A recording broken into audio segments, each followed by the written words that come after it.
새로운 아침입니다. 오늘도 우리에게 주시는 영적인 양식으로 하루를 힘있게 살아가기를 원합니다. 이제 로마서 말씀이 시작되었습니다. 로마서 1장 1절에서 로마서 1장 18절에서 32절 말씀으로 말씀을 나눌 때 기도 제목도 함께 나눕니다. 한번 따라 하십니다.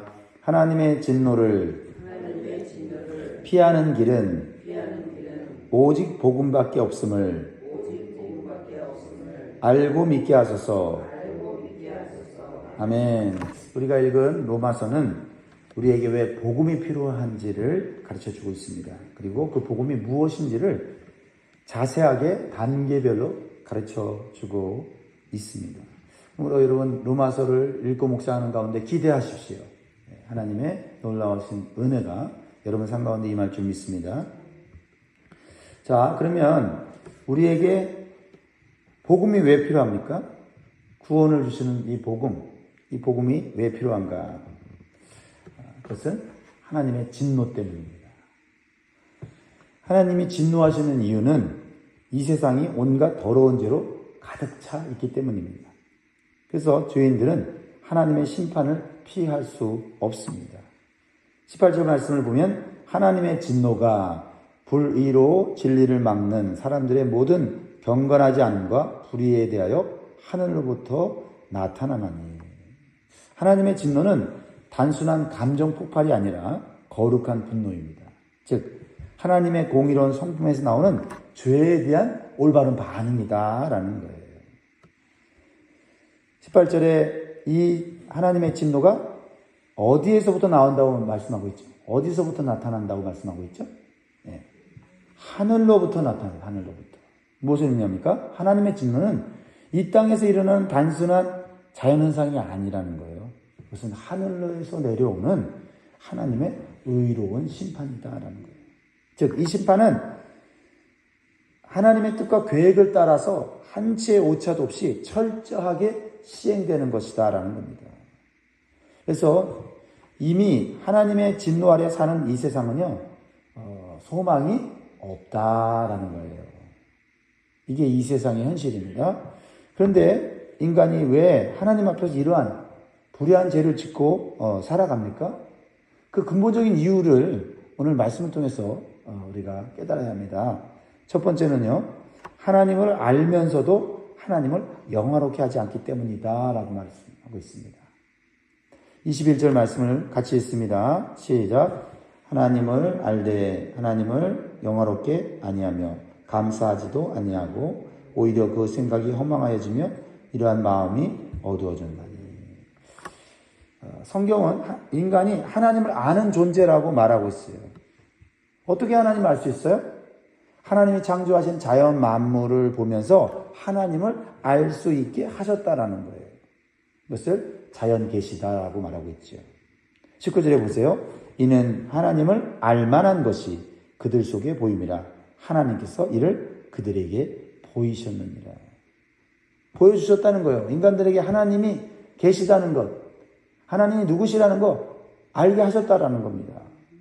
20절 보면 창세로부터 그의 보이지 아니하는 것들, 곧 그의 영원하신 능력과 신성이 그가 만드신 만물에 분명히 보여 알려졌나니 그러므로 그들이 핑계하지 못할지니라. 하나님 모른다, 하나님 없다라고 핑계하지 못하게 하나님은 분명히 이 세상 자연 만물 속에 하나님의 신성과 능력을 분명히 보여주셨다는 거예요. 거부하지 않고 마음을 닫지 않으면 하나님이 계시고 하나님이 어떤 분이신지를 알 수 있다는 겁니다.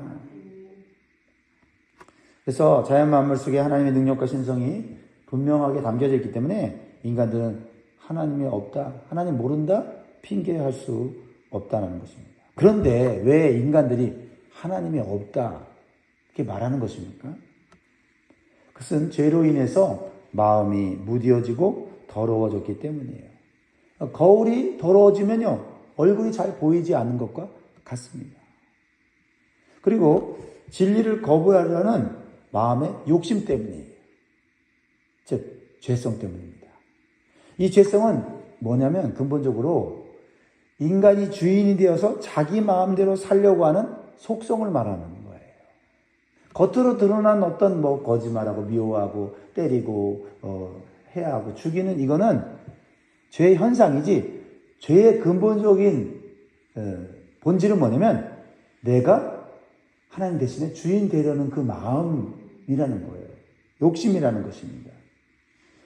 그래서 21절에 하나님이 진노하시는 이유를 뭐라고 말해요? 하나님을 알지만 하나님을 영화롭게 하지 않는다라는 거죠. 우리는 하나님을 영화롭게 하지 않는 그 죄를 가볍게 여깁니다.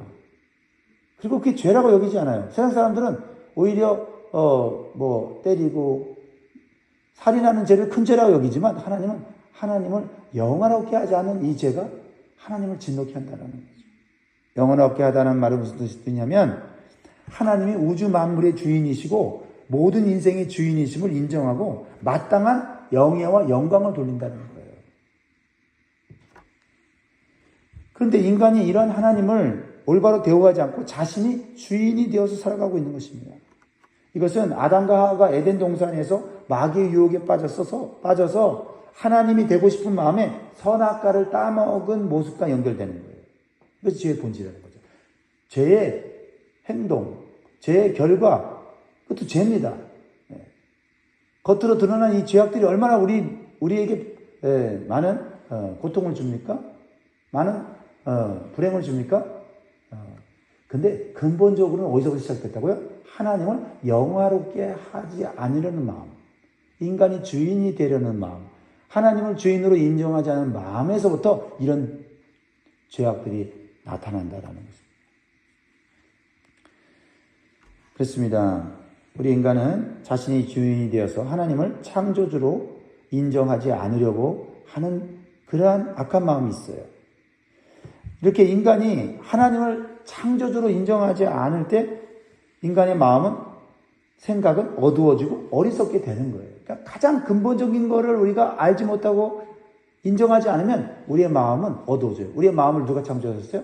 하나님이 창조하셨기 때문에 하나님과의 올바른 관계 속에서 그 마음이 올바로 작동하는 것이라는 거죠. 그러니까 마음의 생각이 어두워지고 또 사람의 지혜가 어두워지니까 어떻게 해요? 하나님이 만드신 피조물들을 오히려 하나님처럼 섬기는 우상숭배의 죄를 짓고 살아가더라는 겁니다.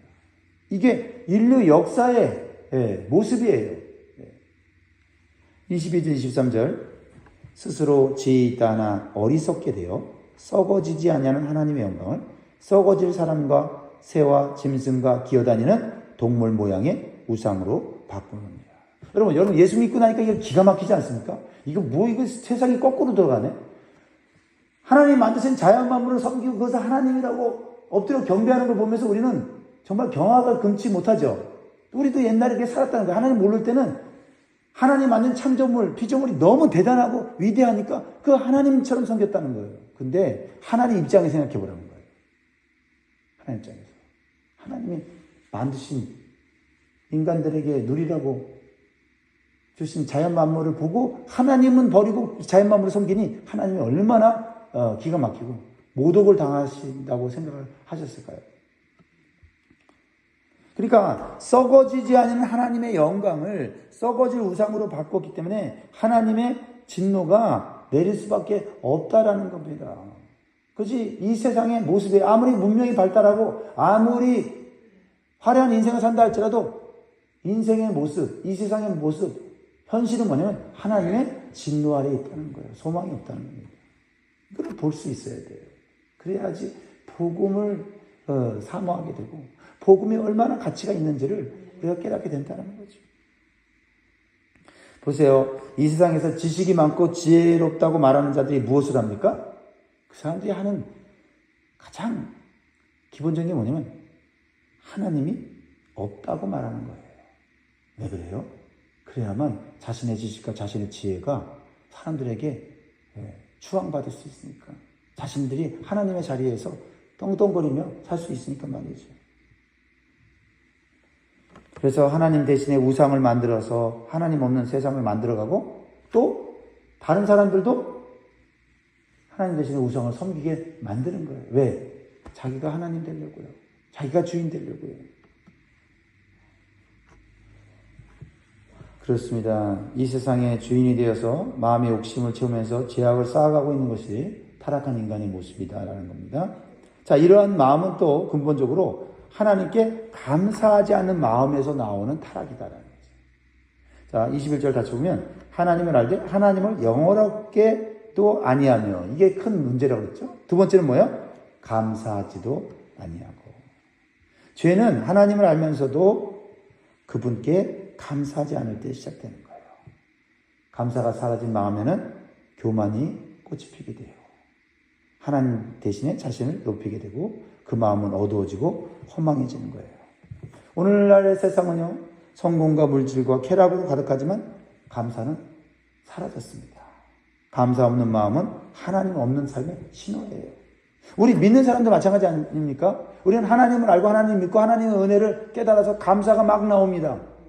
근데 우리가 정말 분주하게 살고 또 세상을 따라 살다 보면 우리 가운데 없어지는 것은 사실 물질이 아니에요. 감사가 없어지는 겁니다. 이전보다 감사가 없어지는 거죠. 감사가 없어지고 왠지 모르게 나도 모르게 불평의 말, 원망의 말, 불만족스러운 말들이 나올 때, 야, 내가 타락한 인간이구나 하는 걸 깨달아야겠다는 거죠. 그러면서 하나님이 나에게 어떤 은혜를 주셨는가? 우리는 다시 감사를 회복할 때 하나님과의 관계가 올바로 회복되는 거예요. 할렐루야. 할렐루야. 그렇습니다. 우상숭배는 단순히 돌상 앞에 절하는 것이 아니라 하나님 대신에 무언가가 우리의 마음을 뺏어가는 것, 그것이 우상숭배라고 말할 수 있어요. 그래서 진노하신 하나님께서 취하신 행동이 무엇입니까? 바로 심판하지 않으시고 하나님이 내버려 두셨다라고 말씀하고 있어요. 마음의 욕심이 원하는 대로 하도록 내버려 두셨다는 거예요. 그러니까 사람들은 어떻게 생각해요? 자유라고 생각하는 거죠. 하나님 없이도 우리 인간들끼리 잘 살 수 있구나. 인간이 지혜를 모으면 이렇게 인간 문명을 발전시킬 수 있구나. 더 나은 사회, 미래를 만들 수 있구나 착각하는 거예요. 하나님이 내버려 두셨는데. 근데요, 이것이 하나님이 심판하시는 시작이다. 이게 하나님이 심판하시는 시작이 바로 하나님 내버려 두시는 거예요. 이거 심각하게, 오늘 말씀 속에 가장 심각하게 받아들여야 될 말씀이에요.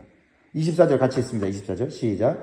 그러므로 하나님께서 그들을 마음의 정욕대로 더러움에 내버려 두사 그들의 몸을 서로 욕되게 하셨어요. 오늘 본문에 하나님이 내버려, 자, 반복해서 나오는데요. 26절에 하나님께서 그들을 부끄러운 욕심에 내버려 두셨다고 말씀하고 있죠. 그리고 26절에 보면 28절에 보면 하나님께서 그들을 상실한 마음대로 내버려 두셨다고 이렇게 말씀하고 있어요. 하나님이 내버려 두셨다는 이 표현은 재판정에서 죄인을 형벌에 넘겨줄 때 사용하는 법정 용어입니다. 그래서 사람들이 죄를 짓고 살아가는 것도 아무런 문제 없이 계속 죄를 짓고 있다면 그것은 하나님께서 더욱 죄를 짓도록 내버려 두셨기 때문에. 왜요? 아무리 하나님이 말씀을 주시고 하나님이 아무리 경고를 하셔도 안 들으니까 하나님이 그러면 그래 너네들 죄 짓고 싶은 대로 마음대로 살으라고 내버려 두셨다는 겁니다. 이것이 자유로운 삶 같지만 그것은 하나님의 형벌이고 그것은 하나님의 심판의 시작이라는 것입니다. 그래서 죄인된 인간들은요, 착각하고 자신들이 마음의 욕심과 정욕을 따라서 결정하는 것이 옳다고 생각하고 살아가는 거예요. 그게 이 세상의 학문이고 이 세상의 철학이고 이 세상의 사상인 거예요. 거기에 사람들이 빠져서 하나님을 멀리하면서 하나님을 무시하면서 살고 있는 것입니다. 여기에서 성적인 타락이 오고 동성애와 같은 죄를 짓고도 그것이 옳다고 여기는 이유가 하나님이 내버려 두셨기 때문이다. 26절, 27절 보세요. 하나님이 내버려 두니까 인간들이 어떻게 합니까? 이 때문에 하나님께서 그들을 부끄러운 욕심에 내버려 두셨으니 곧 그들의 여자들도 순리대로 쓸 것을 받고 영리로 쓰며 그와 같이 남자들도 순리대로 여자 쓰기를 버리고 서로 향하여 음욕이 불릴 듯하며 남자가 남자와 더불어 부끄러운 일을 행하여 그들의 그릇됨에 상당한 보응을 그들 자신이 받았느니라. 이렇게 인간은 하나님의 말씀을 따라서 순리대로 사는 창조 질서를 깨뜨리고 인간의 죄성을 따라 사는 부끄러운 삶을 살고 있습니다. 이 부끄러운 삶 자체가 하나님의 심판을 받고 있는 것인데 인간들이 서로 뭐라고 얘기해요? 이거 죄가 아니야. 위로하면서 더욱 죄를 짓고 살아가요. 그러면서 이거는 옳은 것이야 라고까지 법을 만들어서 하나님의 법과 다른 삶을 살고 있다는 거죠. 그래서 이러한 하나님의 창조 질서 원리를 무너뜨리는 성적 타락이 허용이 되니까 더 많은 사회적, 윤리적 타락으로 나아가게 되는 거예요. 그러니까 근본적인 창조 질서 원리를 무너뜨리니까 그 다음부터 사람들이 행하는 모든 결정과 선택이 뭐예요? 다 죄인 거예요. 그래서 이런 죄의 목록이 29절부터 31절까지 나오는 거예요. 21가지가 나오는 거예요. 29절로 31절까지 같이 한번 읽습니다. 우리의 안에 있는 죄입니다. 시작. 곧 모든 불의, 추악, 탐욕, 악의가 가득한 자요. 시기, 살인, 분쟁, 사기, 악독이 가득한 자요. 수근수근하는 자요. 비방하는 자요. 하나님께서 미워하시는 자요. 능욕하는 자요. 교만한 자요. 자랑하는 자요. 악을 도모하는 자요. 부모를 거역하는 자요. 우매한 자요. 배악하는 자요. 부정한 자요. 무자비한 자라. 여러분, 이 죄의 목록이 바울 시대만 있는 것입니까? 오늘날에 여전히 이 세상에서 만연하고 있어요. 그리고 여러분, 이 죄가 우리 마음에도 지금 역사하고 있지 않습니까? 예수 믿고 구원받고 십자가의 보혈 깨끗함을 받았는데도 우리가 이 십자가의 은혜를 망각하면 우리도 말이죠.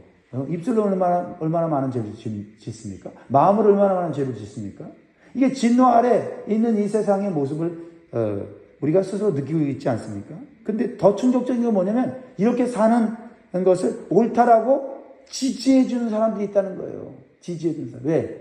자기만 죄에 빠져 죽지 않고 이왕 이렇게 죄 짓고 쾌락을 즐기며 사는 거 나만 죽을 게 아니라 다른 사람들 같이 죽자 하면서 다른 사람들한테 이거 옳은 삶이야 라고 이렇게 분위기를 조성해 갖고 사회 공동체 전체를 죄악으로 물들게 하는 거예요. 물귀신 작전이죠. 여기에 빠져들어가면 안 돼요. 그게 32절 마지막 절이죠. 시작.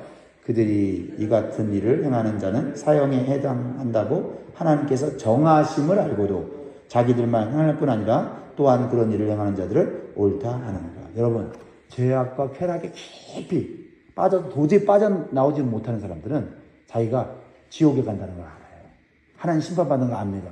아유, 나 같은 것은 도저히 구제불능이야. 그러면서 회개하는 게 아니라 어떻게 하면 다른 사람들도 같이 죄를 짓게 해서 같이 죽으려고 한다 이 말이에요. 이게 마귀의 전략이에요. 이거를 여러분 볼 수 있어야 돼요. 죄가 죄로 끝나지 않고 죄를 합리화하고 정당화하는 단계에 이르게 된다는 겁니다. 바로 우리가 살고 있는 이 세상의 모습입니다. 또한 하나님의 진노와 심판 아래 있다는 증거인 것입니다. 결국 이 세상에는 소망이 없습니다. 자, 로마서 1장은 절망적이에요. 그러나 바울은 절망으로 끝나지 않습니다. 앞으로 임하게 될 하나님의 진노와 심판을 피할 수 있는 길은 오직 복음밖에 없다는 것을 이 로마서를 통해서 우리에게 가르쳐 주시는 것입니다. 그래서 여기에 소망이 있는 거예요. 로마서 3장 23절 24절에 보면 모든 사람의 죄를 범하였음에 하나님의 영광이 이르지 못하더니 24절에 그리스도 예수 안에 있는 속량으로 말미암아 하나님의 은혜로 값없이 의롭다 하심을 얻은 자 되었느니라. 예수님은 우리의 죄를 대신해서 하나님의 진노를 받으셨어요. 십자가에서 하나님의 진노가 쏟아졌지만 믿는 자에게는 더 이상 그 진노가 임하지 않는다는 거예요. 그것이 복음이에요. 말씀 뵙겠습니다. 사랑하는 성도 여러분, 오늘 말씀은 우리의 삶을 정직하고 정확하게 비추어주고 있어요. 인간은 철저히 죄인입니다. 죄는 단순히 행동 문제가 아니라 하나님을 떠난 마음의 상태예요. 하나님을 영원롭게 하지 않는, 하나님께 감사하지 않는 근본적인 마음에서 세상은 타락했고 하나님의 진노 아래 놓이게 되는 죄악들이 가득 차 있는 것입니다. 그리스도께서 그 진노를 다 받으셨다. 이것이 복음이에요. 우리는 선택해야 합니다.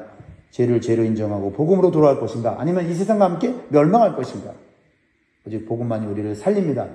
십자가의 복음으로 죄와 싸워서 오늘도 이기시고 하나님을 잃어버리고 죄악 속에 살아간 사람들에게 구원의 복음을 전하는 삶을 사시기를 주의 이름으로 축원드립니다. 기도하겠습니다. 오늘